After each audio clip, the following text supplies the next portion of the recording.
Hi Libra. Hello. You know I'm a Libra sun and rising, and I have another planet in that house, and I have another planet in a house that is ruled by Libra. Okay, my Libra energy is heavy. Or light, actually. What song was I thinking of? You look so dumb right now. What is that Rihanna song? But it's over now. What is that? Don't tell me you're sorry, 'cause you're not. Okay, look. Right. This is psychological boundaries, controlling of energy. The King of Swords is also connected to the Four of Swords, right? Being able to think for yourself, higher mind, logic, reason, perspective, information that has been, understood, right? Understanding concepts, yeah? Higher knowledge, higher learning, adult situations, being able to maintain a high level of objectivity even when it gets very challenging, right? Freedom, free thinking, okay? And you're also thinking about rebelling in some kind of way, or doing things differently for sure. Leading in a different way with the King of Swords being there. And this is very much your energy, but it's your energy evolved, right? This is kind of like that Saturnian version of Libra, which is brought into the Saturn rulership of the next air sign, being Aquarius, that trines very well with Libra energy. I'm going to lay these cards out. Powerful thinking, using your genius mind, right? This is also kind of like not relying on others to tell you what to think, right? You can think for yourself. It's also talking about communication boundaries, right? Communication blockages in some kind of way. Maybe you have your mind made up about something, right? I feel like that's something here. So let's go ahead and see what the cards are. Okay, wow, the Star card. Yeah, you definitely have your mind in a place. The King of Swords can be talking about a lot of oppressive thoughts, just because it's Aquarius being ruled by Saturn.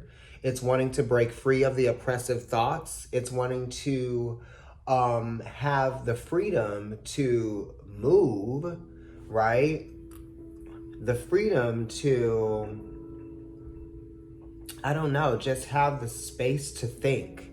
You need time and space to think. That's what this is talking about, because, the King of Swords is definitely double air, right? So it's logic, reason. It's connected to the Four of Swords, which is talking about taking time away from the busyness of everything that is going on, so that you can get your head on straight, so that you can lead from a place of learn perspective, earn perspective, if that makes any sense.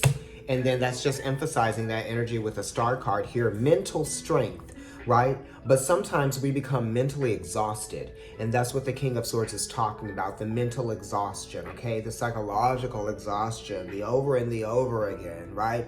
Thinking about something constantly, or something weighing heavily on your mind, The Star card is talking about relief from that stress, okay? This is connecting to your inner world in some kind of way, but it's connecting to your mind. There needs to be a focus of the mind, whether it's through meditation or whether it's bringing order to something that kind of settles you in your energy of authenticity. You know what I mean? Don't do something that you've never done before, or something that you don't like doing. You know what I mean? Sometimes that's the right thing to do, but that's kind of like the Fool card. This is tapping into something that is familiar to you, but it's always a new experience. It's always an encouraging experience for you, whatever this is that is familiar. Familiar yet motivating nonetheless, right? So we are trying to motivate ourselves by creating that space that we need to be ourselves, right? So you need the space to be yourself, Libra, in some kind of way. Or you are being motivated and encouraged to use those those eccentric parts of your personality, right? In some kind of way, because that's the Star card too. The confidence to be yourself and the confidence to live your life authentically, without any oppression, without any kind of thing getting in the way of that happening for you. You know, and this is going to make anything that you create that much better, right? This is connected to the Strength card, of course, and then it's number 17. Who are you outside of your relationships, right? Definitely connected to this King of Swords, which is connected to the Four of Swords, right? It's like me and how I relate to them, me, how I relate to society, right? And this is kind of like recharging your batteries in a sense, right? Yeah, because we have the Seven of Swords here, which is talking about like feelings that have or like emotional pressure, right? Emotional pressure from something, wanting to get away, wanting to escape from the emotional pressure, because the moon is the emotion. Yes, the sevens are talking about leaving something behind or going towards something, you know, not knowing what the future holds here, right? So that's kind of like what the Seven of Swords is talking about, or just wanting to get away from that feeling or of uncertainty, you know? This is questioning someone's reasoning, questioning someone's logic, questioning someone's thoughts, trying to understand why someone may be doing what they are doing or thinking what they are thinking.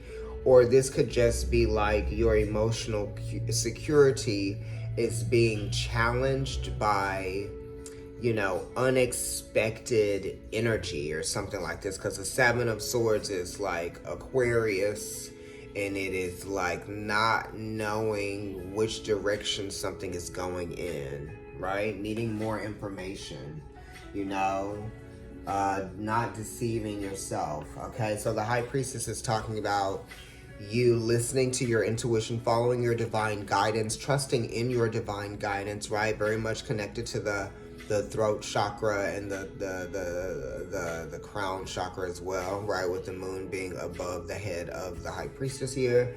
This has to do with friendships, relationships that are friendships. It also has to do with the interpersonal relationship that you have with your emotions, right? And you have to trust your emotions and how you feel about things, regardless of, you know, what may go against that or what may oppose that, you know, because it is talking about opposition. It is talking about, you know, trying to bring balance to, you know, something, your inner world and outer world. Because if you're uncomfortable in your inner world, then that means that something in your outer world must need to change, right? It's like as above, so below. How your inner is connected to your outer, right? Feelings manifest as well, okay? So let's look at what's behind the Star card. Wow, the Lady. So this is talking about growth. This is talking about expansion. And this is talking about, you know, finding meaning behind change, karmic change as well, okay? So you could be karmically attached to something so that things can develop in a way so that you change your life in some kind of way, right? Yeah, and it's talking about bringing balance back. So you will definitely do well to meditate or do whatever it is that you find pleasure in, quiet pleasure in, right? Because this is also talking about like keeping your inner world protected from all of the uncertainty of the outer world, right? So your outer world or situation, your environment might be kind of beautiful, but you still are unsure about like if you find pleasure in the environment or if you find pleasure in whatever it is. It's kind of like you're having to maintain a sense of flexibility about you so that you can still find pleasure in the experience just as much as a pregnant woman would with being pregnant, because it's a beautiful thing. But at the same time, your hormones are going crazy and you are uncomfortable, but you find a lot of, you know, emotional, I don't know, you have these emotional epiphanies as you're going through it. You know what I mean? So this is talking about how feelings change over time, and it also talks about how the environment changes over time. You know what I mean? And it talks about a lot of things getting, something coming in, something being, taking up space too, right? Because once this thing happens, there will be more to deal with, right? But it's definitely pressuring us to grow and pushing us to kind of like go in a new direction in terms of our lifestyle and in terms of like what we are doing with ourselves and our lives and what kind of environment we are trying to create that we are going to find pleasure in being in, with the lady being there for sure, making ourselves comfortable. So we are thinking about how we are going to make ourselves comfortable or take the space that we are already comfortable in and enhance it in some kind of way, because the lady and the empress is definitely talking about something being enhanced, right? So we have the moon in Aquarius here, yes, which is the moon being 8 houses. So there's some sort of transformation that's going on here in terms of a relationship. Yeah, transforming. Something is changing. And it could be dealing with a Capricorn energy here too, right? This is definitely giving you Aquarius Libra energy, and this is giving you Capricorn energy, right? And also connected to the 3 of Pentacles, which is Mars and Capricorn. So it's like someone is working very hard, or something is, you know, the work that someone is doing, or something that someone is trying to apply, right? Effort is being applied in some kind of way, and that effort is where the transformation is coming from, and the worry, right? The work, something that involves with work, or having something is a lot of work. There's a lot of effort that is put into something, right? And it's pressuring you to kind of like change something, right? Definitely, because, you know, Queen of Pentacles Capricorn is always pushing you, motivating you to bring about some kind of change. And the lady is connected to that anyway, right? Definitely to the Queen of Pentacles. You know what I mean? So it's like money, being flexible about that, being flexible about spending. Maybe some things are changing in that way, you know? Let's see what's behind the High Priestess. The moon, right? So we got the High Priestess, which is Pisces, and then we have the moon here. So definitely listen to your intuition about things, you know what I mean? And also you could be dealing with just some emotional situations, right? You know, highly emotional, emotionally connected. And then it's like you're having some emotional epiphanies as well. You know, boundaries need to be created here with the High Priestess card and the Moon card, so that you find yourself satisfied, right, with whatever it is that you are doing and where you are going. You want to find satisfaction in, you know, your journey, right? You want to feel like you are moving, like you are growing, like you are evolving. That's the thing. That's what is really important to you in terms of that. You know, your friendships are evolving, your relationships are evolving, you're evolving spiritually. The moon card is supporting that. It's saying, yes, grow, change. You're having the epiphanies that you need to have to push you so that you make these changes in these ways that you need to make them, right? And it's talking about what you have learned to kind of trust, right? Trust your feeling, trust your gut. That's what the High Priestess says. And that's what the moon says. But, you know, you also have to be able to discern some of the emotions as well, because sometimes it's just an accentuation of something that is just a little bit smaller that you can actually process, and it doesn't have to be thrown out of proportion emotionally, right? Okay, I'm going to leave it there. This is okay. Like, share, subscribe, comment on the video. Follow me on Instagram. It's NYC Kendrick. And make sure that you're looking at your 7th house if your sun is there, or if you have Venus in Libra, or if you have, you know, Libra rising, sun, moon. Okay? Thank you so much. I will talk to you guys later.